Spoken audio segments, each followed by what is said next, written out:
좋은 아침입니다. 감사한 아침입니다. 어, 이게 몇 명이 하여튼 또 이렇게 제 말씀 묵상 영상에 이렇게 도움이 된다는 이야기를 해줘서 너무나 기뻤습니다. 어떻게 해서라도 성도들이 혹은 저를 아는 분들이 또 우리 학생들이 어떻게 해서라도 말씀을 대하고 말씀을 접할 수 있는 기회를 이렇게 나누기 위해서 이렇게 하고 있습니다. 주님이 저를 가르쳐 주고 또 영상을 보는 듣는 또 우리 여러분들에게 말씀이 흘러가면 참 좋겠다는 생각이 듭니다. 오늘 하루도 날씨가 덥던 어떻든 기쁘면 좋겠습니다. 예수님 사랑합니다. 예수님 감사합니다. 예수님 참 감사합니다. 보이지 않는 예수님이 기도의 대상이 되어주시고 보이지 않는 예수님이 마지막 최종적으로 의지할 대상이 저에게 되어주셨다는 것이 너무나 감사한 것 같습니다. 그리고 우리 믿음의 선배들이 그렇게 믿음의 발자취를 쫓아간 것 같아서 또한 감사가 됩니다. 내가 원하는 대로 되지 않아도 혹은 그분들이 어떻게 나를 사랑한다면 이렇게 하시지라는 그런 일들이 그분의 믿음 선배들 일상에 많이 일어나셨지만 성경 속 인물들도 그렇고요. 우리가 보고 있는 바울도 그렇고요. 그럼에도 불구하고 그들은 예수님 사랑합니다. 예수님 감사합니다라고 고백한 것 같습니다. 그래서 2000년 전에 그 예수님이 지금 보이지 않는 그 예수님이 저에게도 그런 기도의 대상이 되어주신 것, 최종적으로 의지할 대상이 되어주신 것, 믿음의 대상이 되어주신 것, 너무나 감사한 것 같습니다. 예수님이 저를 그렇게 남은 생애를 그렇게 또한 계속 이끌어 주시면 좋겠습니다. 예수님은 정말 우리를 사랑합니다. 우리를 종으로 부르신 그분이 주인이라면 우리는 뭐든 할 수 있을 것 같습니다. 왜냐하면 종을 위해 죽기까지 사랑하셨거든요. 그 주인을 기억하는 또 이 하루가 되면 좋겠다는 생각이 듭니다. 오늘은 그 로마서 1장 1절에 7절 어제 나눴었는데요. 이어서 로마서 1장 2절부터 6절까지를 또 좀 나눠서 제가 나누고 싶습니다. 1장 2절부터 제가 4절 한번 읽어드릴게요. 그리고 개인적으로는 세번역 성경을 추천합니다. 좀 더 여러분 성경을 읽고 묵상하는데 아주 도움이 되고요. 좀 더 편안하고요. 좀 더 쉽게 읽을 수 있는 것 같습니다. 1장 2절입니다. 이 복음은 하나님께서 예언자를 통하여 성경에 미리 약속하신 것으로 그의 아들을 두고 하신 말씀입니다. 이 아들은 육신으로는 다윗 후손으로 태어나셨으며 라고 기록되어 있습니다. 이 복음은 그리스도에 관한 것입니다. 쉽게 말해서 복음을 들었다는 건 뭐냐면요. 누군가는 전했겠죠. 어떻게 전했겠습니까? 삶으로, 언어로 전했겠죠. 저와 여러분도 복음을 삶으로 언어로 들었을 것 같습니다. 복음을 들었다는 것은 뭐냐면 그리스도가 어떤 분인지 그리스도가 무엇을 하셨는지 그걸 왜 하셨는지를 들은 것입니다. 그게 삶으로든 언어로든. 그리고 성경은 또 이렇게 말해요. 성경은 예언자를 통하여 미리 약속하셨대요. 성경은 예수님에 대해서 말하고 있습니다. 예수님에 대해서 말하면서 뭐라고 말하냐면 예수님은 다윗의 혈통이다라고 말하고요. 그리고 또 하나는 세번역에는 이제 개역 개정에는 성결의 영이라고 표현되어 있는데 세번역에는 성령으로 이렇게 표현되어 있습니다. 성령으로는 죽은 사람들 가운데서 부활하셔서 하나님의 아들임을 확정하셨다라고 말하고 있습니다. 성경은 예수님에 대해서 말하는데요. 사복음서에 보면 예수님 행적을 보시면 우리가 알지만 쉽지 않잖아요. 막 가는 곳마다 누군가를 치유해주고 살려주고 도와줬는데 막 떠나라 그러고 막 싫다 그러고 종교인들은 막 계속 죽이려 하고 뭐 이런 삶을 사셨잖아요. 그러니까 성경은 한 사람이 위인인 한 사람의 교주 예수에 대해서 말하지 않아요. 위인전기나 우리가 어떤 교주들이 쓰는 그런 책들, 뭐 자서전 이런 걸 보면 그 사람의 대부분의 좋은 면, 업적을 말해요. 그리고 그 사람이 어떤 이걸 했다 뭐 이렇게만 기록되어 있어요. 그런데 성경은 예수님에 대해서 뭘 말하냐면 그분이 왜 오셨는지, 그분이 무엇을 하셨는지, 그걸 왜 하시게 되셨는지에 대해서 성경은 말하고 있습니다. 그리고 성경은 이렇게 말해요. 죽기 위해 오셨대요. 여러분 자서전이나 혹은 위인전기나 어떤 뭐 교주들에 관한 책들 속에 그 교주는 죽기 위해 오셨다라는 걸 보셨습니까? 그런 책 없습니다. 성경은요, 예수님이 죽기 위해 오셨대요. 근데 한 가지는 되게 놀라운 사실은 뭐냐면요, 저도 여러분도요 죽기 위해 왔어요. 태어나는 순간부터 저희는 죽음이랑을 향하여 갑니다. 놀랍지 않습니까? 죽기 위해 태어났어요. 근데 그게 빨리 죽느냐, 조금 늦게 죽느냐의 차이인데요. 죽기 위해 이 땅에 우리가 모두 왔는데 예수님을 믿게 되잖아요. 예수님을 알게 되잖아요. 복음을 정말 나의 삶으로 받아들이게 되잖아요. 나의 마음의 중심에, 삶 속의 중심에.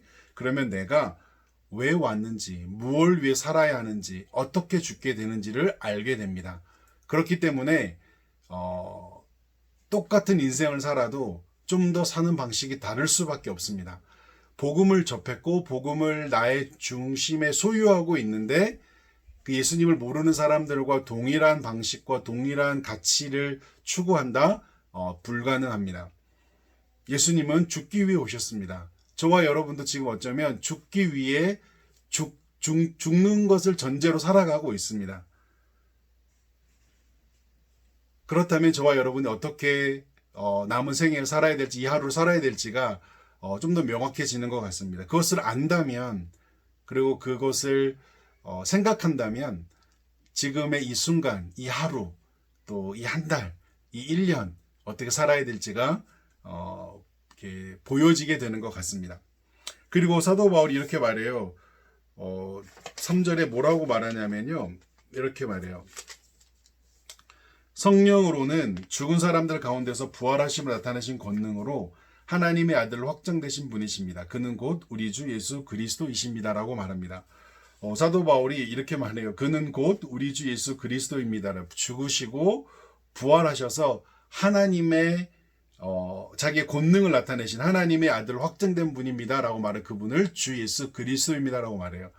여러분 그 주라는 단어, 롤드라는 단어는 황제에게 쓰여야 될 표현이잖아요. 주는 황제만 있습니다. 그 로마 시대에는 로마에 있는 그 성도들에게는 주라는 단어는 황제에게만 표현되어야 될 존칭입니다. 되게 중요한 거죠. 근데 사도 바울은 예수님을 주 예수 그리스도라고 표현하고 있습니다. 그만큼 이 사도 바울은 신앙이 어땠는지를 우리가 알게 됩니다. 사도 바울에게 주는요, 참 주인은 황제가 아니라 예수님이셨습니다. 여러분에게 주는 누구이신지 생각해 보면 좋겠습니다. 다윗의 혈통에는 우리가 알고 있는 것처럼 다양한 사람들이 있습니다. 정말 다양한 사람들이 있습니다. 다양한 직업, 다양한 어떤 계층, 이렇게 문제가 있는 사람들, 성적으로도 뭐 그런 사람들, 다양한 모습이 있어요. 근데 한 가지 공통점은 뭐냐면 다 허물이 많고요. 다 그렇게 막 자랑할 만한 사람들이 없어요. 그런데 그 혈통에 예수님이 올라가 있어요. 예수님은 그런 분이십니다.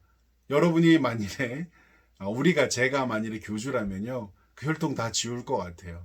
훌륭했던 사람들만 올려놓을 것 같습니다. 그런데 예수님은 그것이 중요하지 않습니다.